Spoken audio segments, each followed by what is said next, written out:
I'd like to give you a little background on homeopathy and some explanations that may be of value to you and your clients. Many of us have heard like cures like is the basis of homeopathy. And let me give you a couple examples of that.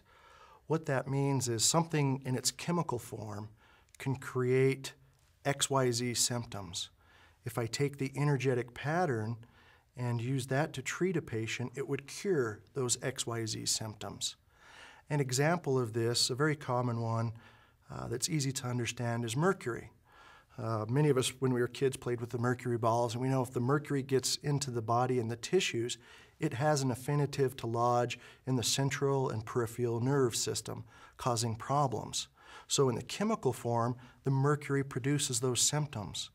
If I take the energetic pattern as a homeopathic, when I take that form, it would stimulate my body to look for that pattern and remove it from the tissues, thus stimulating my body to remove the mercury, and those symptoms would be decreased. Also, another common one is called cinchona. It's a Peruvian bark. If I go down and strip it off the tree and start chewing on it, I can actually be medically diagnosed with malaria in about 30 minutes to 90 minutes.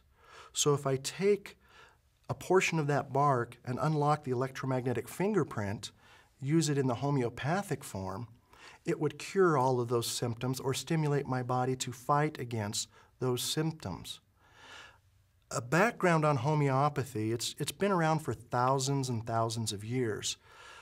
A medical doctor named Hahnemann, fluent in 7 languages, several hundred years ago, he says, in all the knowledge that he has as a doctor, he wanted to discover if God had given a universal law that you could found or base healing on. And he rediscovered homeopathy and has written several books and really comprised what we are now familiar with. So with homeopathy, you must understand that everything in life has an electromagnetic fingerprint, just like it has a chemical fingerprint. The mouse, the glass, the water, calcium, magnesium, potatoes, all of those can be identified by chemical analysis. Well, they all have an electromagnetic fingerprint.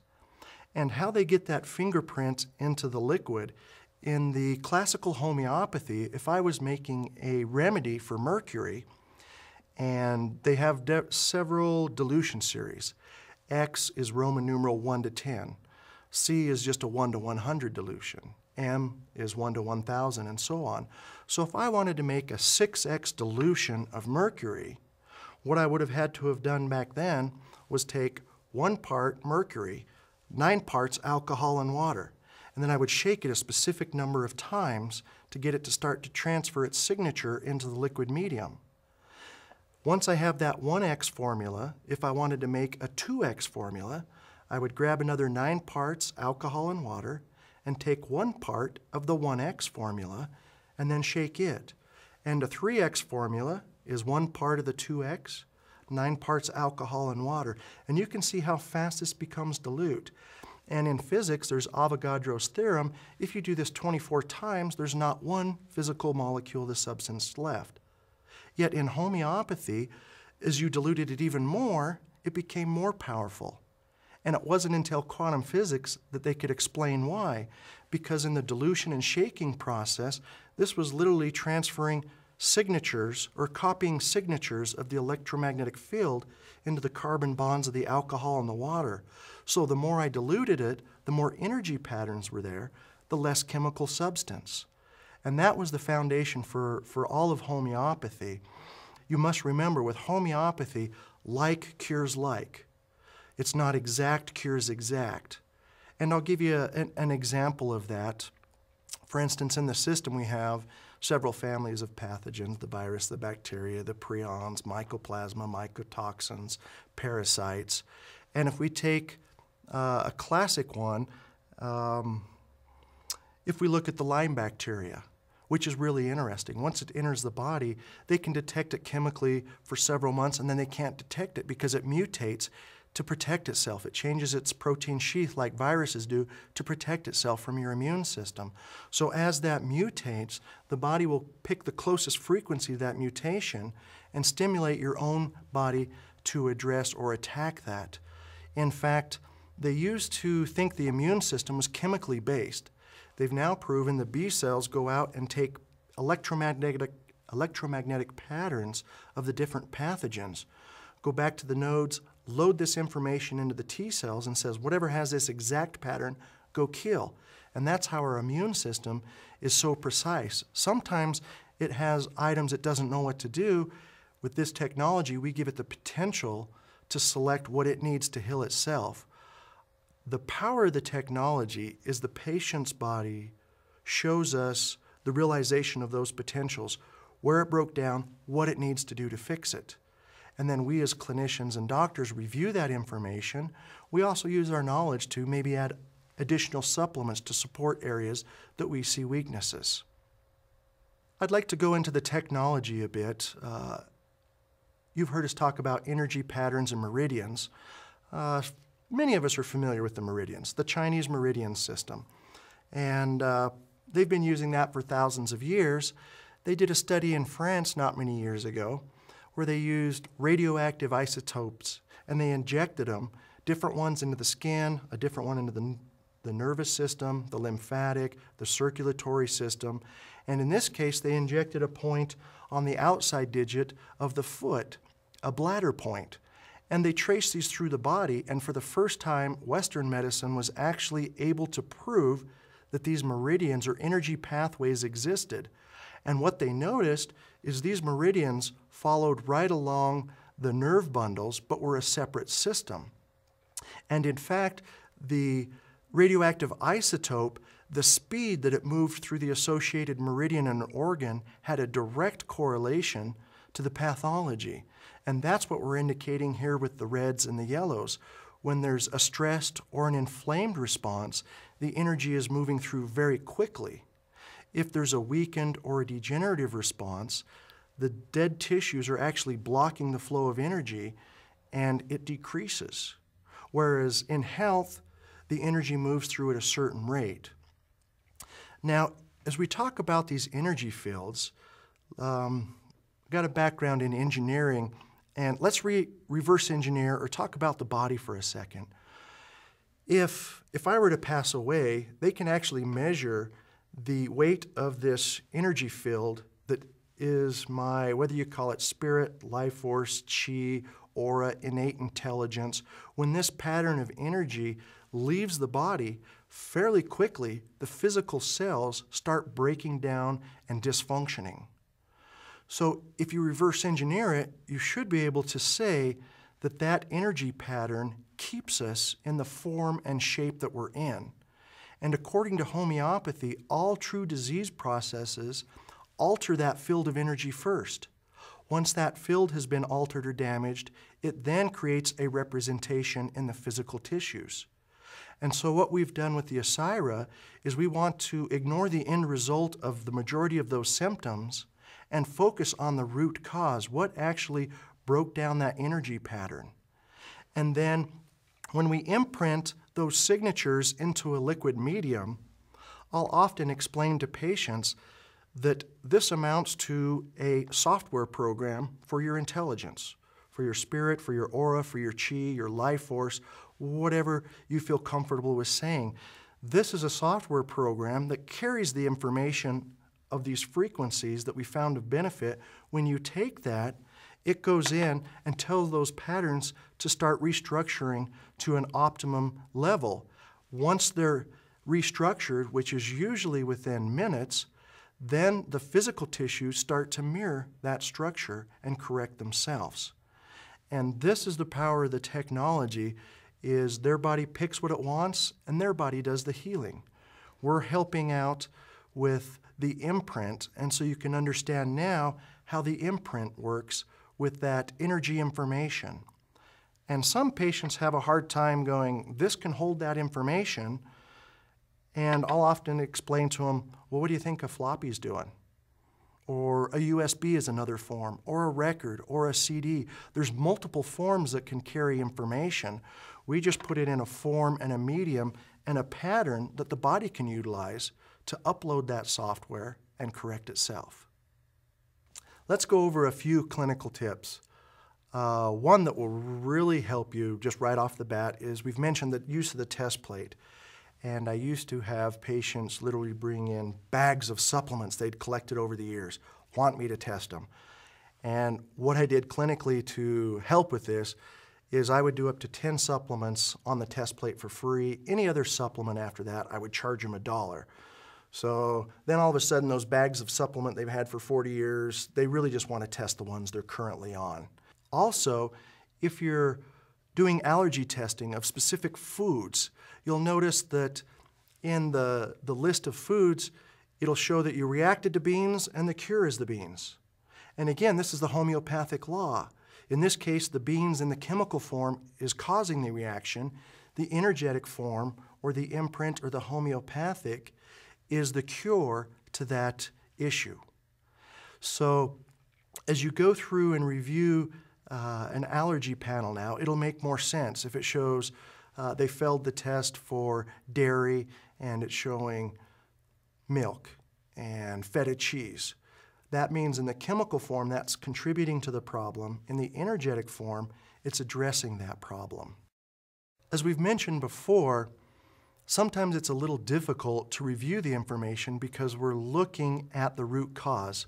Let me give you a couple examples. We've had several patients that we've had blood chemistry on that they show anemia. We run them through the system. One patient showed malabsorption of copper, which we imprinted to help their body absorb copper, and the copper was needed to help them move the iron into the cells. Without giving them an iron supplement, within 30 days the blood chemistry went back to an optimum level. We had another patient with the anemia, and in his case, it showed up that they did need an iron supplement that they were deficient in. So again, with this system, we're looking for the root cause. For instance, if they have cancer, one day they just didn't magically wake up and poof, they had cancer. There's usually an inherited predisposition or some chemical toxins involved. And what the system does is says, what triggered the cascade? We've got to remove the trigger, and if there's anything left, then we'll work on those on the next issue. And here's a prime example. A doctor had a patient with osteonecrosis of the jaw. Basically, the jawbone was wasting away. They'd done hormone therapy. They'd done surgeries with replacement. They'd done multiple treatments with no response. They ran them through the Asyra, and it was really interesting. The first thing that came up, almost everything, was related to emotional issues with Bach flowers, bush flowers, North American flowers, emotional freedom technique. And as they started talking with the patient, he's recently getting divorced, his house had burned down, he's got some other financial issues, and the body said, this is the key. If I can't fix these emotional issues first, nothing tied into him is going to be corrected. So they gave him the remedy, had him come back in a month. The next items that showed up were chemical toxins. Once his body pulls those out, the next item that came up were allergy, autoimmune, and inherited weaknesses. And finally, on the fourth visit, his body then started picking specific remedies to build the tissues in the jaw. And at that point, for the first time in 4 years, the jaw tissues started to strengthen and rebuild. So again, if we look at it as a physician, we want to find a specific remedy for the osteonecrosis of the jaw. And the body said, no. Unless I heal this key issue first, that's never going to happen. And so the body will step us through. It'll pick its priority. It'll say, here's my first priority, move to the next, but along each step, the patient feels progressively better. Many of you are curious if we can do surrogate testing, and the answer is yes. The process, you could either get a hair sample, fingernail sample, blood, urine, saliva.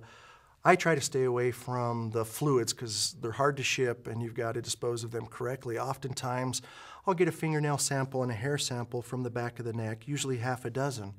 I would take that sample that they've sent me, put on the test plate, and as long as I'm on my drops, my fields are neutralized. I would then enter in the patient's that I'm testing their demographic information, select the tests that I'm going to run for those, hit start, and I would hold the electrodes and be the surrogate. The body, as the system operates, the test plate is always in operation. It will actually grab those patterns, those DNA, RNA, PNA, genomes, chromosome patterns that are stored there, all the electromagnetic signatures that are stored, and it will bring that and overlay it on my body and run the test through that pattern to differentiate what that individual I'm doing a surrogate test works for. So again, step one, you need to make sure that you've tested yourself and you're on the appropriate drops to neutralize your fields. Step two would be to take that sample, hair, blood, urine, saliva, fingernails, put on the test plate. Step three, enter in the client or patient information that you're going to do the surrogate test for, select the tests, hit start, and then you would grab the electrodes. Oftentimes the remedy I'm taking I'll have in my pocket to make it even stronger. And you're going, how can this have an effect? Dr. Voll, who helped develop EAV originally, as he developed the technology, they would take the readings on the acupuncture point, and he was doing a seminar for medical doctors, and one of the medical doctors had specific problems, and Dr. Voll found them and said, you know, if you take this product, it should correct that. And they went and broke for lunch.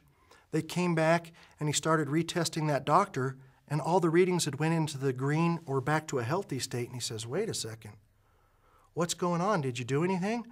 And he says, oh yeah, I went and picked up that remedy you told me, and I've got it here in my pocket. And what Dr. Voll then realized was the electromagnetic field was altering the meridians, and it was showing us the potential of what would happen if he physically took that product.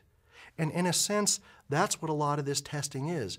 It's showing us the potential of what can happen when they take the imprint or the nutritional or herbal supplements that comes up. What I'd like to do is go over a little bit of the laser protocol. And you can make it as simple or as complex as you'd like.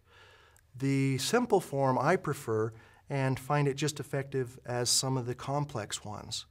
Once I've imprinted the laser, I would then take it, as I mentioned before, and move it far enough away from the patient that it covers the entire body from left to right. I would then start from the head, move all the way down to the feet, sweep back up to the head. That's one.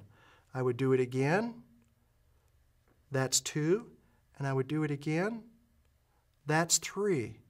And then just to make sure, I would do the same process over the right ear, 3 sweeps, and the left ear, 3 sweeps, because the ears have all the auricular points that go to the meridians.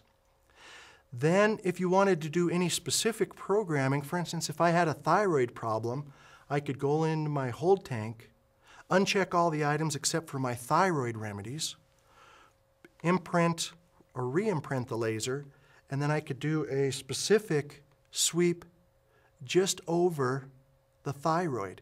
So you can target specific areas or do broad areas. One thing you will want to do is patients that are highly allergic, keep it to a very minimum.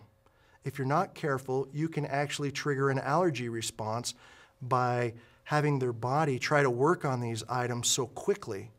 And so that's the basics of the laser therapy and how simple it is. Another advantage to the laser, many doctors have patients who want to refrain or stay away from alcohol products. So instead of sending them home with a liquid medium, you could imprint into their laser, have them take that laser, and they can sweep themselves morning and night, just as we've indicated, instead of taking the drops. And then when they come back in, you can reprogram their laser for the next treatment. That's a wonderful advantage to the laser. For acupuncturists, you can screw the head off, replace it with the pointer head, and lays into specific acupuncture sites that you're familiar with and that you're educated in. So there's multiple ways to apply the laser. What you're going to do is use the methods that make the most sense to you in your clinic. But again, try to keep it to a minimum We don't want to accelerate the process so they get a major healing crisis.